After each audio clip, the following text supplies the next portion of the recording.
हाम्रो चाहिँ उज्यालोको दाता होइन नेपालभरिको चाहिँ नेपालमा नेपाली जनताले चाहिँ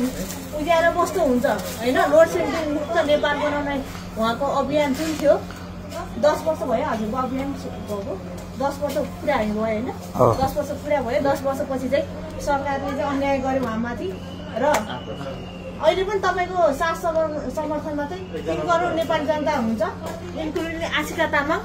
होइन अनि तपाईँको जुन अभियानलाई अहिले 10 पल्ट लाइन जान्छ हेर्नुहोस् फेरि पनि सुरु भइसक्यो लाइन जानलाई लोड सेडिङ सुरु भइसकेको छ त्यसमा अन्धकार होइन म चाहिँ सुरु भइसकेको छ त्यो भन्न चाहन्छु र उहाँलाई धन्यवाद भन्न चाहन्छु होइन जति हामी चाहिँ रोडमा उभिरहेको थियौँ र आजको साँच्चीकै हामीले चाहिँ एउटा उज्यालोको दाता नेपालको उज्यालो जुन लोड सेडिङ मुक्त नेपालको चाहिँ उहाँले जुन देखाउनु भयो नेपाली जनतालाई होइन त्यो चाहिँ हामी उहाँको जुन अभियानलाई चाहिँ हामी सल्युट गर्न चाहन्छौँ र अझै जुन उहाँको उहाँ नै हुनुपर्छ होइन कुनमान घिसिङज्यूलाई नै फेरि फिर्ता दिए सरकार भनेर चाहिँ हामी यो भिडियो मार्फत भन्न